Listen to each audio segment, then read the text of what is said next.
Number 5 is where we get to where we're going to need to start playing with these tiles a little bit more. It gets a little bit trickier. We have 4x squared minus 7x plus 3. So first I should check to see if there's anything that these have in common. 4 would be 1 times 4 or 2 times 2. 7 would be 1 times 7, and 3 would be 1 times 3. So as you can see, the only number that all three of those have is 1, but if we take out a 1, that doesn't really help us, because dividing by 1 isn't going to change anything. So there isn't a greatest common factor to take out in this case. So the next thing to do would be to take out the pieces that we need. The 4x squared, we have 4 of the x squareds. Now they can either be arranged like this, with 2 by 2, 1, 2, 3, 4 x squareds, or you could arrange them as a stack like this, or next to each other like this. Those are the ways that you could arrange these without leaving empty space. Because if you do it any other way, like this, there's empty space here. If you do it like this, there's empty space in these spots. So they either need to be next to each other like this, or they could be in a line either horizontally or vertically. So let's start by seeing if we can get this in this nice 2 by 2 pattern. Next we'll need negative 7x, so I'm going to get out 7 red x's.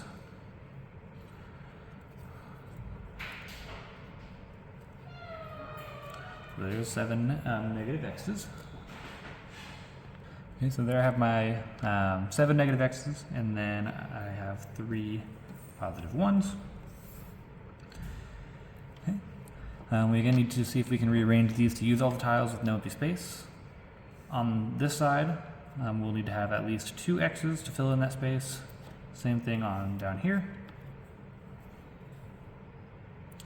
So as I try to rearrange these x's, I find that there's no way that I can use all of the x's without leaving an empty space. Here I have an empty space, or if I would try to move them over to the other side, I'd have an empty space. There's no way to rearrange them as it is currently without leaving an empty space. So what that tells me is that these x squareds need to be in a line rather than in the 2 by 2 square. So let's try that again. We need to put, now we need to have at least 4 of the x shape along this side in order to fill in that space. So we can put 1, 2, 3, 4. And if I try to fill in another row, you can see that I don't have quite enough, so I can't put another row of those on there. So what that tells me is that I'm going to need to put all of those down below. 1, 2, 3.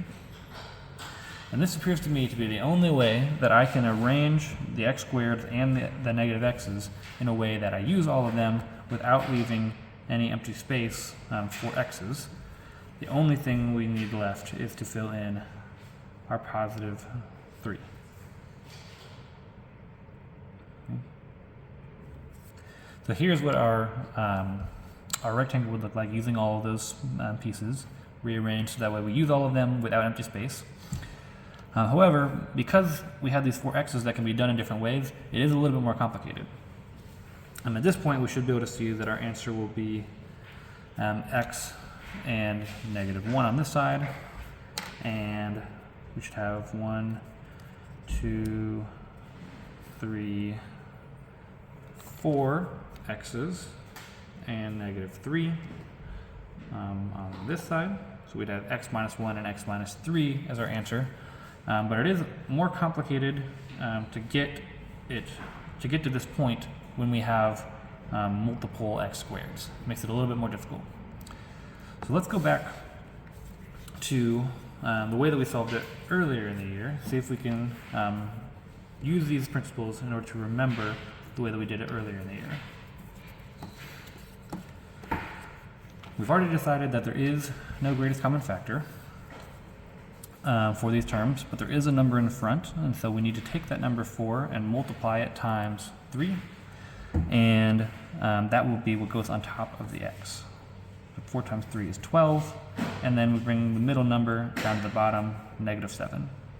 So that means we're going to be looking for numbers that multiply to positive 12 and add to negative 7. The numbers that multiply to 12 would be 1 times 12, or 2 times 6, or 3 times 4. If we're multiplying to a positive 12 and adding to a negative 7, that means that both numbers need to be negative. And so I can see that negative 3 plus negative 4 will add to negative 7, and then negative 3 times negative 4 gives me that 12. So from there, we would use the box, where we have 4x squared, the first term, or when we had the tiles, we had 4 of these x squareds in the top left corner, 4x squared here. And then, next to that, we had 4 negative x's, 4 negative x's, 1, 2, 3, 4, so that's negative 4x. That's where this negative 4 comes from, the negative 4, negative 4x. And then underneath we had negative 3x, or 3 negative x's. Down below we have these negative 3x. What we've done is we've taken the negative 7x, 1, 2, 3, 4, 5, 6, 7, and split it into negative 4x and negative 3x. And then finally in the bottom, we had our plus 3. What we have in common here, if we look at the 4x squared and the negative 3x, those would have an x in common, but 4 and negative 3 don't have anything other than 1. The negative 4x and the 3 have negative 1 in common. 4x squared and negative 4x would have 4x in common. And the negative 3x and the 3 would have negative 3 in common. So here our two factors are 4x minus 3 and x minus 1.